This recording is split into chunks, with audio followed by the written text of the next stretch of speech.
ली है, जिस खूबसूरत साफ आसमान को हमने देखा है और जिन साफ नदियों का हम हमें देखने को मिल रही हैं, क्या हम उसे उसको संभाल पाएँगे इस औद्योगीकरण की रेस में, इस आधुनिकता की रेस में और कैसे उसे संजोए रखें, कैसे संभाल के रखें? इस पर हमारे साथ देश के जाने-माने एनवायरमेंटलिस्ट चंद्रभूषण मौजूद है। बहुत-बहुत स्वागत है चंद्रभूषण आपका हमारे कार्यक्रम।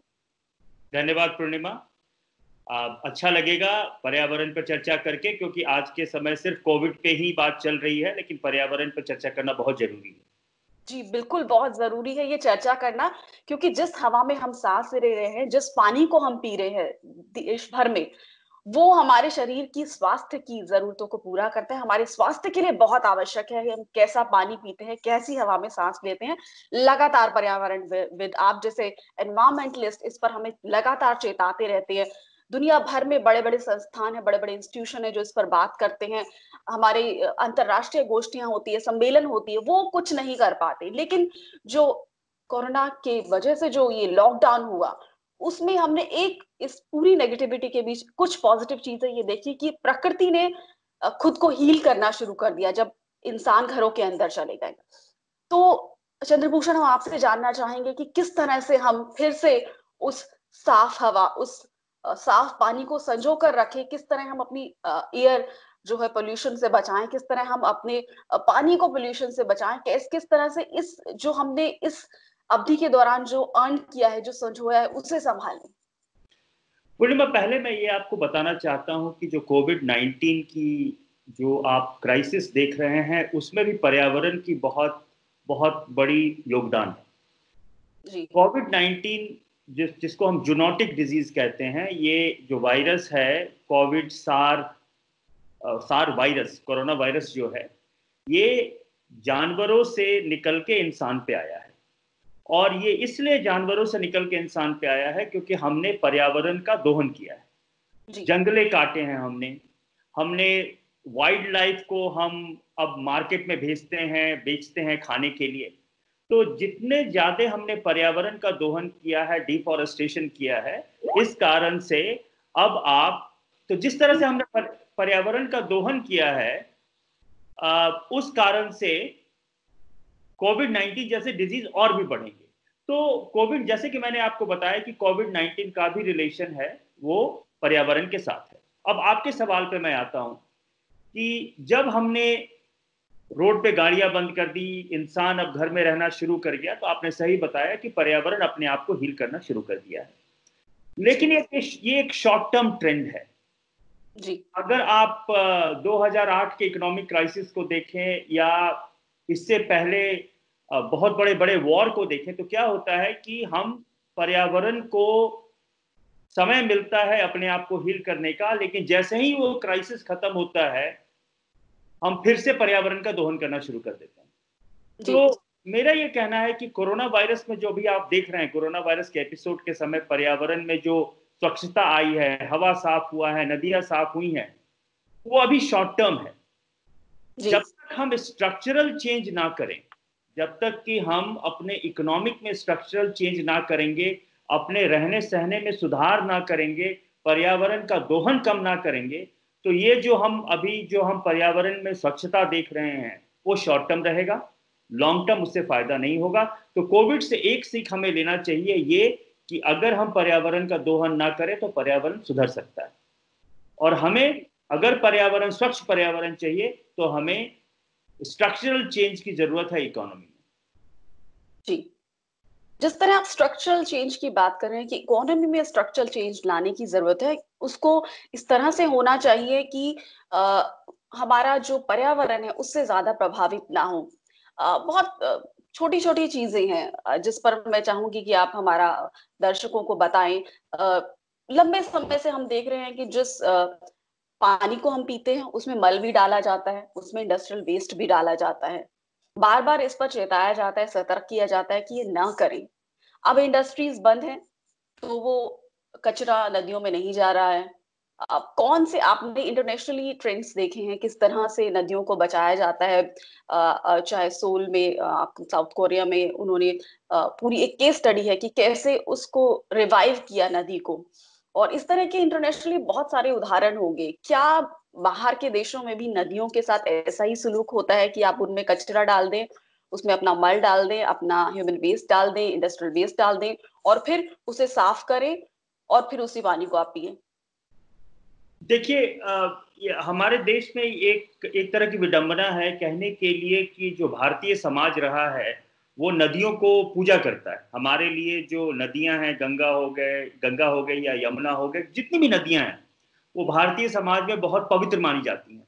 लेकिन ये भी सच है कि हमने अपने परंपरा के साथ में नदियों में गंदगी भी डालने की परंपरा है हमारे यहाँ। तो आपने ये पूछा कि विदेशों में क्या होता है। देखिए, आज से 50 साल पहले जो डेवलप्ड कंट्रीज हैं वहां भी नदियों में काफी प्रदूषण था। स्टिंकिंग थेम्स के नाम से लंदन जाना जाता था एक जमाने में, क्योंकि जी। थेम्स नदी नदी इतनी ज्यादा प्रदूषित थी। उसी तरह से जर्मनी में और यूरोप में राइन जो नदी है वो बहुत प्रदूषित थी। तो जी। सभी जगहों में नदी में प्रदूषण अगर आपको कम करना है तो उसमें इंडस्ट्रियल जो वेस्ट है उसको डालना कम करना पड़ेगा, और हमारे घर से जो वेस्ट निकलते हैं, मल मूत्र निकलते हैं, उनको हमें नदियों में डालना, उसको कम करना पड़ेगा। उसको ट्रीटमेंट प्लांट में अच्छी तरह से ट्रीट करने की जरूरत है। जी। तो अब अब आप। तक हाँ, अब तक जो हमने ये देखा है कि चाहे वो गंगा एक्शन प्लान 1984-85 में शुरू हुआ हो या अभी नमामि गंगे प्रोग्राम शुरू हुए हैं, उसमें हमने ज्यादा से ज्यादा हार्डवेयर पे फोकस किया है। मतलब कि किस तरह से ज्यादा ट्रीटमेंट प्लांट लगाएं, लेकिन हमने उस पर फोकस नहीं किया है कि किस तरह से कम नदियों में गंदगी जाए। ये दो बहुत ही अलग चीज हैं। आज के समय में अगर नदियों में प्रदूषण कम दिख रहा है, वो इसलिए दिख रहा है क्योंकि इंडस्ट्रियल पोल्यूशन नहीं जा रहा। जी। इंडस्ट्री से जो कचरे हैं वो बंद हो गए हैं जाने। पहले कचरे जाते थे ट्रीटमेंट प्लांट के बाद। तो ये जी। बताता है कि सिर्फ ट्रीटमेंट प्लांट सफिशिएंट नहीं है। हमें ट्रीटमेंट प्लान के अलावा कम से कम ट्रीटेड पानी भी नदियों में डालने की जरूरत है, क्योंकि एक ट्रीटमेंट जी। प्लांट का एक कैपेसिटी होता है, उसके उसके बियॉन्ड वो ट्रीट नहीं कर सकता। तो जो जो कोविड की जो लर्निंग है वो ये है कि हम कितना कम से कम ट्रीटेड वेस्ट भी हम नदियों में डालें, तभी नदी साफ हो सकती है। जी। तो जिस तरह हम वेस्ट डिस्पोजल की बात कर रहे हैं, उसका जो हमारा ह्यूमन वेस्ट होता है या इंडस्ट्रीज का वेस्ट होता है, उसका निस्तारण बहुत ही बड़ी समस्या है जो हमारी पानी को, जमीन को, अंडरग्राउंड वाटर सबको डिस्टर्ब कर रहा है। उस पर भी हम चर्चा करेंगे। मैं चाहूंगी आप अंडरग्राउंड वाटर पे भी जो खराब किया जा रहा है इन्हीं इंडस्ट्रीज की वजह से, उस पर भी प्रकाश डालें। लेकिन जिस तरह से हमें लॉकडाउन में बहुत ही स्ट्रिक्टनेस से अंदर रहने को कहा गया है, उसी कड़ाई की जरूरत नहीं है कि नदियों में कचरा ना डाला जाए। इसी सख्ती से लोगों को और इंडस्ट्रीज को ये बताने की और इम्प्लीमेंट कराने की जरूरत है कि इस कचरे को अब आप नदियों में नहीं डालेंगे, क्योंकि यही पानी अब आप पीने भी वाले हैं। हो सकते हैं बहुत सारे ऐसे केमिकल्स हो जो कि आपके अंदर जाए जब इस पानी को आप पिएंगे। आप खुद घर में ये नहीं करते होंगे कि उस जहां आपने मल डाला उसी के आसपास आपके पानी का भी स्रोत है। देखिए, प्रधानमंत्री ने जो अभी हाल में कहा है कि जान है कि जहान है, वो पर्यावरण पे भी जी। अप्लाई होता है। बिल्कुल। कोविड-19 और पर्यावरण में फर्क ये है कि कोविड-19 में लोग बीमार होते हैं जल्दी, और आप देख सकते हैं कि आप बीमार हो रहे हैं। जी। आप पर्यावरण से भी बीमार होते हैं। हम्म। आप प्रदूषित पानी से भी बीमार होते हैं, आप प्रदूषित हवा से भी बीमार होते हैं। फर्क इतना है कि कोविड-19 में एक डॉक्टर आपको सर्टिफिकेट देता है कि आप कोविड-19 से ग्रस्त हैं। जी। पर्यावरण की बीमारी में कोई डॉक्टर आपको सर्टिफिकेट नहीं देता। हाँ, जी। फर्क बस इतना ही है।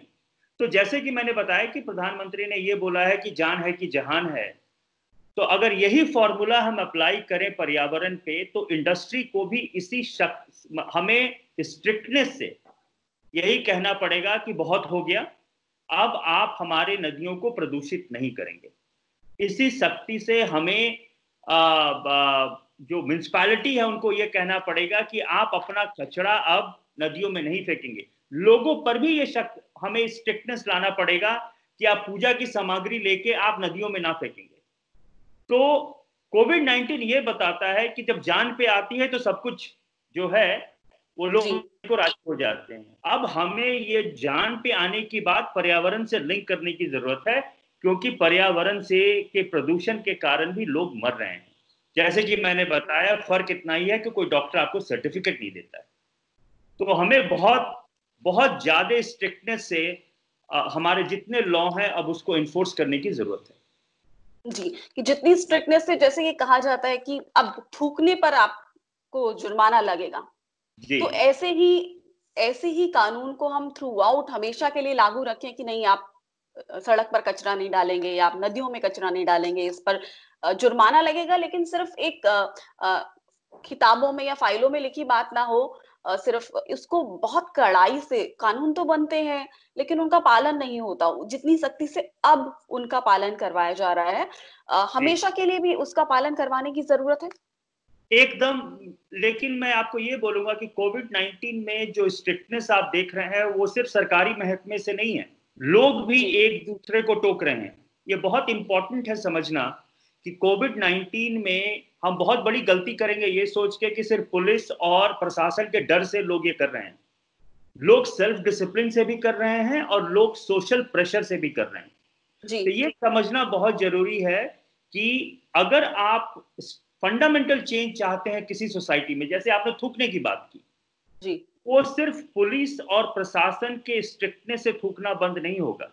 हम आपको लोगों को टोकने की जरूरत है कि आप ना थूकें। तो जो जो सोशल चेंज की बात आती है वो सोसाइटी की तरफ से आती है, ना कि सरकार की तरफ से आती है। जी तो बहुत से चीज जो अभी हम एक्सेप्टेबल हैं, जैसे कि सड़क पे थूकना हो गया, या पूजा की सामग्री सामग्री को नदी में फेंकना हो गया, इस तरह की चीजें अब हमें सोशल प्रेशर से खत्म करने की जरूरत है। लॉ है, हमें लॉ लॉ का इस्तेमाल करने की जरूरत है और स्ट्रिक्टली इन्फोर्स करने की जरूरत है। लेकिन कोविड-19 ये बड़ा क्लियरली बताता है पूर्णिमा कि सिर्फ सरकार पे डिपेंड होने से हम बहुत चीज सोसाइटी में चेंज नहीं कर सकते। हमें खुद जी भी पीयर प्रेशर, सोशल प्रेशर डालने की जरूरत है। सभी लोगों को इसके बारे में चेतना बढ़ाने की जरूरत है, तभी हम ये सब चीज कर पाएंगे। जी, हम पीछे जाते हैं चंद्रभूषण, जब कुंभ हुआ था, तो जी उस दौरान ये सख्ती से कहा गया था कि टेनरीज हैं या इंडस्ट्रीज हैं, वो गंगा में कचरा नहीं डालेंगी, और उसके बाद गंगा साफ भी दिखाई दी थी। जी तो ये सिर्फ एक अवधि तक के लिए नहीं होना चाहिए, बल्कि लंबे समय तक इसे इम्प्लीमेंट कराया जाना चाहिए। कि आप क्या राय रखते हैं इस विषय में? एकदम सही है। ये मुझे कभी समझ में नहीं आता है कि आप एक फेस्टिवल के लिए नदी को साफ करेंगे और बाकी समय नदी प्रदूषित हो। इसका कोई मतलब नहीं बनता है। गंगा, जिसको हम बहुत ही पुण्य और पूजनीय नदी कहते हैं, उसको तो हमें सालों भर साफ रखने की जरूरत है। ये कहा जा रहा है कि अभी ऋषिकेश और हरिद्वार में गंगा का पानी पीने के लायक हो गया है। हाँ, जी ये पिछले काफी मतलब दशकों में ये पहली बार ये देखा गया है कि गंगा का पानी अब आप पी सकते हैं एक तरह से, जो कि पूजा के समय पीना चाहिए। तो जो सख्ती से, जो स्ट्रिक्टनेस से हम इम्प्लीमेंट इन्फोर्स कर रहे हैं कुंभ के समय, और वो सालों भर करने की जरूरत है। मैं वही जी उसी बात को मैं दोबारा कहूंगा कि पर्यावरण अब एक इवेंट की तरह हमें देखने की जरूरत नहीं है कि अगर सर्दी का समय आ गया तो आप दिल्ली में ऑड एंड इवन कर दीजिए ताकि थोड़ा प्रदूषण कम हो जाए। हमें सालों भर साफ हवा रखने की जरूरत है, और जी सरकारों को इसी तरह से सोचने की जरूरत है कि पर्यावरण को भी हम इस स्ट्रिक्टनेस से अगर हम लॉ को इन्फोर्स करें तो हम पर्यावरण को भी साफ कर सकते हैं। जी। तो बहुत छोटा-सा उदाहरण चंद्रभूषण, यहाँ हम देखें कि घास उगाई जाती है दिल्ली के लुटियन ज़ोन में, देख लीजिए, या पॉश इलाके जो हैं चाणक्यपुरी जैसे, जहाँ वीआईपी एरियाज़ हैं, वहाँ की इलाकों में पूरी पेविंग होती है, घास उगी होती है। लेकिन बाकी आप दिल्ली के इलाके देख लीजिए या देश भर में ज़्यादातर इलाके आप देख लीजिए, तो मिट्टी से उड़ने से भी प्रदूषण होता है। ये छोटी-छोटी चीज़ें हैं, जिसे शायद आप, हो सकता है, मनरेगा से भी जोड़ दें तो भी उसमें इसका इम्प्लीमेंटेशन हो सकता है। आपकी सड़कें ठीक-ठाक दिखेंगी, कम से कम धूल उड़ती हुई नहीं दिखाई देगी, और खूबसूरती भी दिखाई देगी। तो ये छोटे-छोटे जो इनिशिएटिव्स हैं वो कहीं ना कहीं लाने की जरूरत है, क्योंकि आप दिल्ली में लगातार देखते रहते हैं कि कहीं ना कहीं सड़कें खुद ही होती हैं और वो साल भर खुद ही रहती हैं, उनको ठीक करने वाला कोई नहीं होता। और दिल्ली के बड़े बड़े इलाकों में आप देख लीजिए, रिंग रोड पर देख लीजिए, वो खुद ही है तो खुद ही पड़ी है, और वहां से आधा ट्रैफिक एक आधी हिस्से से गुजर के जा रहा है, बाकी में गड्ढे पड़े हैं। देखिए, अभी आप अगर पूर्णिमा अभी अब आंकड़े देखें एयर पोल्यूशन का, तो दिल्ली में प्रदूषण बढ़ना शुरू हो गया। जी मार्च एंड में और अप्रैल फर्स्ट वीक में जब हमने पहला जो लॉकडाउन हुआ था उस समय प्रदूषण काफी कम हुआ था। अब प्रदूषण बढ़ना शुरू हो गया और तेजी से बढ़ रहा है। और इसका कारण जो है वो लार्जली डस्ट पोल्यूशन है। हाँ, तो अब तक हम लोग ये सोच रहे थे कि सिर्फ गाड़ियों और इंडस्ट्री को बंद करेंगे तो प्रदूषण कम हो जाएगा, लेकिन कोविड-19 हमें बहुत नए नए शिक्षा दे रही है, नया नया हमें चीज पता लग रहा है कि जी डस्ट का क्या कंट्रीब्यूशन है पोल्यूशन में। तो जैसे कि आपने सही बताया, अभी के समय दिल्ली में अमीर जगहों पे जो पॉश एरिया है आप वहां तो घास लगा देते हैं, जी लेकिन पूरे एनसीआर में आप कहीं ये करते नहीं है, ना ही पेड़ लगाते हैं। तो जी एक जो बहुत क्लियरली पूर्णिमा निकल के आ रहा है कि अगर हम वायु प्रदूषण दिल्ली में या कि पूरे नॉर्थ इंडिया में कम करना चाहते हैं तो हमें इकोलॉजिकल रिस्टोरेशन करने की जरूरत है, जिसका मतलब ये है कि हमें पेड़ बहुत लगाने की जरूरत है, हमें फॉरेस्ट्री बहुत बढ़ाने की जरूरत है, रोडों के साथ में हमें घास लगाने की जरूरत है, तभी प्रदूषण कम होगा। अभी दिल्ली का AQI कोई 150 है, सारी इंडस्ट्रीज बंद हैं, रोड पे गाड़ियां, फिर भी AQI 150 है। इसका मतलब कि ये जो है, जिन लोगों को अस्थमा है या रेस्पिरेटरी डिजीज है उनके लिए अभी भी वायु प्रदूषण हानिकारक है, और वो सिर्फ डस्ट से हो रहा है। तो मैं एकदम आपकी इस बात को सपोर्ट करता हूं कि डस्ट पोल्यूशन को रोकना बहुत जरूरी है, और ये हम इकोलॉजिकल रिस्टोरेशन से कर सकते हैं, और इससे बहुत को बेनिफिट भी है। सिर्फ हमारा वायु प्रदूषण नहीं कम होगा, कम तो होगा ही होगा, हम भूजल को भी बढ़ा सकते हैं, ऑक्सीजन का लेवल बढ़ेगा, सॉइल की फर्टिलिटी बढ़ेगी, इसमें बहुत फायदे हैं अगर हम इकोलॉजिकल रिस्टोरेशन पे काम करें तो। और ये सिर्फ दिल्ली की जरूरत नहीं है, ये हमें पूरे नॉर्दर्न इंडिया और वेस्टर्न इंडिया में जहां के डेजर्टिफिकेशन बहुत तेजी से बढ़ रहा है वहां पे हमें इकोलॉजिकल रिस्टोरेशन करने की जरूरत है। जी आपने बहुत अहम बात की, इकोलॉजिकल रेस्टोरेशन करने की हमें जरूरत है। और जब हम दिल्ली के रिज एरियाज देखते हैं तो उनकी खबरें भी ये आती है कि वो कम हो रहे हैं। अब दिल्ली जैसे शहर जो कि दुनिया भर में सबसे पोल्यूटेड, सबसे ज्यादा प्रदूषित शहरों में से एक है, उसको अगर हम एक मॉडल के रूप में ले, क्योंकि देश की राजधानी भी है, यहाँ अगर जो वनीकरण है, जो फॉरेस्टेशन है, उसको बढ़ाया जाए, पेड़ों को उगाया जाए, तो समाधान के तौर पर आप किस तरह के जो इनिशिएटिव्स हैं वो सजेस्ट करेंगे कि सरकार को, आम लोगों को, एडमिनिस्ट्रेशन को, म्युनिसिपैलिटी को मिलकर इस दिशा में काम करें, जिससे कि आप कह रहे हैं कि ग्राउंड वाटर भी बढ़े और साथ ही साथ प्रदूषण भी कम होगा, और एक आपका जो दिखने में भी वो शहर की वो बेहतर दिखेगा। देखिए, आपने एक बहुत अच्छा प्रोग्राम का मेंशन किया था, मनरेगा का। जी मेरे अंदाज से हमने मनरेगा प्रोग्राम को बहुत अच्छी तरह से हैंडल नहीं किया है। हमने सिर्फ मनरेगा प्रोग्राम अभी तक जॉब गारंटी स्कीम की तरफ से देखा है कि किस जी तरह से, जो कि बहुत इंपॉर्टेंट है। मैं इस चीज को एकदम नहीं डिस्काउंट करना चाहता हूं कि इस देश में बहुत गरीब लोग हैं और उनको हमें सोशल सपोर्ट प्रोग्राम प्रोवाइड जी करने की जरूरत है, लेकिन हम मनरेगा प्रोग्राम को एक इकोलॉजिकल रिस्टोरेशन प्रोग्राम बना सकते हैं। जी आज के दिन में कोविड-19 के समय और कोविड-19 के बाद भी बहुत ज्यादा बेरोजगारी होगी, मनरेगा का बहुत इंपॉर्टेंट रोल होगा। हम क्यों जी नहीं मनरेगा को एक इकोलॉजिकल रिस्टोरेशन प्रोग्राम की तरह यूज करें जी कोविड-19 के बाद, और लार्ज स्केल फॉरेस्ट्री पे काम करें, लार्ज स्केल जो कहते हैं कि सॉइल इंप्रूवमेंट पे काम करें, घास लगाने पे काम करें। बहुत से जो काम हैं वो हम मनरेगा को लेके कर सकते हैं, और उसमें सब लोगों को साथ मिलके आना पड़ेगा, क्योंकि मनरेगा का प्रोग्राम सिर्फ डिस्ट्रिक्ट लेवल पे नहीं है, फॉरेस्ट्री डिपार्टमेंट भी इसके अंदर इन्वॉल्व हो सकती हैं, म्युनिसिपल कॉरपोरेशन भी इन्वॉल्व हो सकती हैं। तो हमें इकोलॉजिकल रिस्टोरेशन और मनरेगा को साथ लाने की जरूरत है। जी, ये बहुत अच्छा आपने सजेशन दिया कि इकोलॉजिकल बैलेंस लाने के लिए, इकोलॉजिकल रिस्टोरेशन के लिए मनरेगा को उसके साथ लाने की जरूरत है, क्योंकि पोस्ट कोरोना सिनेरियो में न सिर्फ एनवायरनमेंट को प्रिजर्व करने में इससे मदद मिलेगी बल्कि लोगों को रोजगार भी मिलेगा।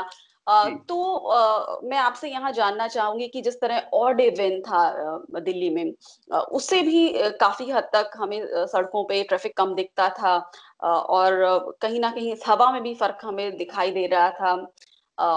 तो आप क्या लगता है आपको कि ऑड इवन जो है उसे लगातार पूरे साल लागू किया जाना चाहिए? देखिए, ऑड इवन मेरे अंदाज से बहुत ही शॉर्ट टर्म इनिशिएटिव है। हम दिल्ली को बहुत स्ट्रिक्ट, मेरे अंदाज से एक स्ट्रिक्ट पॉलिसी की जरूरत है, जिसके अंदर हमें पब्लिक ट्रांसपोर्ट बहुत बढ़ाने की जरूरत है। पहला बात यह है, ताकि लोग गाड़ियां रोड पे ना लाएं। दूसरी बात यह है कि हमें अब सारी मोबिलिटी को इलेक्ट्रिकल की तरफ बढ़ाने की जरूरत है। अब वो जमाना गया कि हम डीजल और पेट्रोल की कार चलाएं और मोटरसाइकिल चलाएं। अब हमारे पास टेक्नोलॉजी अवेलेबल है। अगर दिल्ली को की हवा को साफ करने की जरूरत है, तो हमें लार्ज स्केल पब्लिक ट्रांसपोर्ट और टेक्नोलॉजी चेंज की जरूरत है। जैसे कि मैंने आपको बताया, odd even short term initiative है। अगर आप इसको साल भर अप्लाई करेंगे, लोग इस डिसिप्लिन नहीं होंगे। ये साल भर अप्लाई करने का टूल नहीं है। हमें जी आगे की जी सोचने की जरूरत है। और जैसे कि मैं एक सजेशन दूंगा अरविंद केजरीवाल जी को, कि आप ये कहें कि 2023 के बाद दिल्ली में कोई पेट्रोल और डीजल की गाड़ी नहीं बिकेगी, या 2022 के बाद। आप इस तरह की अगर पॉलिसी लाएंगे तो बहुत जल्दी जो दिल्ली की वायु प्रदूषण ऑटोमोबाइल से है वो कम हो जाएगी। जी। तो कुछ चीजें ऐसी हैं जिनका हम इस समय जब सड़कों पर गाड़ियां नहीं है, ट्रैफिक नहीं है, तो हम इस समय का इस्तेमाल ट्रैफिक रूल्स को और स्ट्रिक्ट करने में या ट्रैफिक मैनेजमेंट में कर सकते हैं। कुछ नई चीजें इंट्रोड्यूस कर सकते हैं जिससे जो वाहनों से जो प्रदूषण होता है उसको रोका जा सके। क्या इसको आप एक अपॉर्चुनिटी की तरह देखते हैं जिससे कि हम अपनी ट्रैफिक से होने वाले प्रदूषण को सुधार ला सकें उसमें? देखिए, मैं आपको ऑड एंड इवन अगर आप पूरे साल अप्लाई करना चाहते हैं, तो आपको एग्जाम्शन के बिना अप्लाई करने की जरूरत है। सिर्फ कारों पे ऑड एंड इवन डाल के आपको वायु प्रदूषण में बहुत फायदा नहीं हो रहा है। और दूसरी बात क्या है कि कार वाले अमीर लोग होते हैं, वो एक ऑड गाड़ी खरीद लेंगे और एक इवन गाड़ी खरीद लेंगे। जब लोगों को मालूम चल जाएगा कि ये सालों भर आप अप्लाई करने वाले हो, तो एक तरह से परवर्स इंसेंटिव होने वाला है। जिनके पास पैसा है वो एक छोटी गाड़ी इवन ले लेंगे, एक बड़ी गाड़ी ऑड ले लेंगे। तो हमें हमें इस देश में सोशल स्ट्रक्चर समझने की जरूरत है। पहला ये कि जी हमें odd and even without exemption apply करना चाहिए। और दूसरा ये कि हमें, जैसे कि मैंने आपको बताया, उस तरह का ट्रांसपोर्ट चाहिए ताकि लोग गाड़ी का इस्तेमाल करें ही नहीं, और स्वेच्छा ना करें, अपने आप ना करें। अगर उस तरह की चीज हम लाएंगे तो ज्यादा सस्टेनेबल होने वाला है। जी। तो मैं आपसे यहाँ ये जानना चाहूंगी चंद्रभूषण की इस दौरान जो हमने अचीव किया है उसे बहाल रखने की, उसे सस्टेन करने की बहुत जरूरत है एनवायरनमेंट की तौर पर। एनवायरनमेंट की हम जब बात कर रहे हैं तो आपको क्या लगता है कि किस तरह से उपाय क्या क्या किए जाने चाहिए जिससे कि एयर पोल्यूशन को कम किया जा सके इस समय का इस्तेमाल करते हुए, और यहाँ हम कुछ ऐसी चीजें सख्ती से कड़ाई से लागू करें, साथ ही हमारा पानी साफ रहे, हमारे फॉरेस्ट बढ़े, ताकि हम जिसका अल्टीमेट फायदा आम लोगों को ही होने वाला है। आपका स्वास्थ्य अच्छा होगा, आप साफ हवा में सांस लेंगे और पानी आपको साफ मिलेगा और प्रकृति की खूबसूरती भी आपको देखने को मिलेगी। देखिए, मेरा पहला ये होगा कि आप जो भी रूल्स हैं इंडस्ट्रियल पोल्यूशन पे बहुत स्ट्रिक्टली इन्फोर्स करें। जी कोविड 19 से बड़ा क्लियरली पता लगता है कि अगर आप इंडस्ट्रियल पोल्यूशन को कम करेंगे तो पर्यावरण को बहुत फायदा होगा। तो मेरा प्रायोरिटी नंबर 1 वो जी होगा। मेरा प्रायोरिटी नंबर इकोलॉजिकल रिस्टोरेशन पे होगा, कि जैसे कि आपने भी उस चीज को रिपीट किया है कि इससे कोविड 19 के बाद लोगों को रोजगार भी मिलेगी और हम पर्यावरण को सुधार करेंगे। तो हमें लार्ज स्केल इकोलॉजिकल रिस्टोरेशन पे काम करने की जरूरत है कोविड 19 के बाद। कोविड 19 के बाद हमें कुछ 4-5 टेक्नोलॉजिकल एजेंडा लाने की जरूरत है बहुत स्ट्रिक्टली। जैसे कि मैंने आपको बताया, इलेक्ट्रिक व्हीकल एक है। किस तरह से हम पेट्रोल और डीजल की गाड़ियों को, चाहे आप यूरो 6 लाएं या यूरो 7 लाएं, उससे कोई फायदा नहीं होने वाला है। जितना उनको फायदा देना था उन्होंने दे दिया है। अब हम किस तरह से अब जीरो एमिशन व्हीकल की तरफ बढ़ें, जो कि इलेक्ट्रिक व्हीकल है। और वो हमें स्ट्रिक्टली अब डेडलाइन देना चाहिए दिल्ली जैसे शहर में कि हम 2021-22 के बाद कुछ नहीं बेचने वाले हैं डीजल और पेट्रोल की गाड़ियां और मोटरसाइकिलें। तो बहुत स्ट्रिक्ट टेक्नोलॉजिकल शिफ्ट की जरूरत है। किस तरह से हम कोयला का खपत कम करें और रिन्यूएबल एनर्जी को बढ़ाएं, क्योंकि कोयला जो है आज के दिन में कोयला के जो पावर प्लांट हैं वो बहुत मेजर पोल्यूशन क्रिएट करते हैं, पानी और वायु दोनों के। तो किस तरह से कोयला की हम कमी करें। और तीसरा चीज है कि किस तरह से को स्वच्छ ईंधन ईंधन का प्रोवाइड करें कुकिंग फ्यूल के लिए, क्योंकि वो भी एक बहुत मेजर सोर्स है पोल्यूशन का। चाहे वो आप गोबर के कंडे हो जाएं या लकड़ियां जलाने की बात हो, वो बहुत इंडोर और आउटडोर एयर पोल्यूशन के लिए वो बहुत मेजर कंट्रीब्यूटर है। तो ये कुछ मेजर टेक्नोलॉजिकल एजेंडा लाके और इकोलॉजिकल रिस्टोरेशन और इंडस्ट्रियल पोल्यूशन को स्ट्रिक्टली इंप्लीमेंट करें, तो हमें वायु, जमीन और नदियां पानी के प्रदूषण के रोकने में काफी सफलता मिलेगी। जी, और फॉरेस्ट को बढ़ाने पर आप क्या कहना चाहेंगे? देखिए, फॉरेस्ट का बढ़ाने का तो बहुत ही सिंपल है कि हम फॉरेस्ट को कम काटें और जहां भी मौका मिले हम फॉरेस्ट को उगाएं और लोगों के साथ मिलके उगाएं। क्योंकि ये भी बात बहुत जानना जरूरी है कि जो हमारे आदिवासी समुदाय हैं वो फॉरेस्ट पे डिपेंड करते हैं, लेकिन वो फॉरेस्ट को प्रोटेक्ट भी करते हैं। तो किस जी। तरह से हम फॉरेस्ट बढ़ाएं जो कि लोगों के साथ, उससे लोगों की जीविका भी बढ़े और फॉरेस्ट भी बढ़े, तो एक तरह से वो सोने पे सुहागा होगा और वो पॉलिसी हमारे देश में काम करेगी।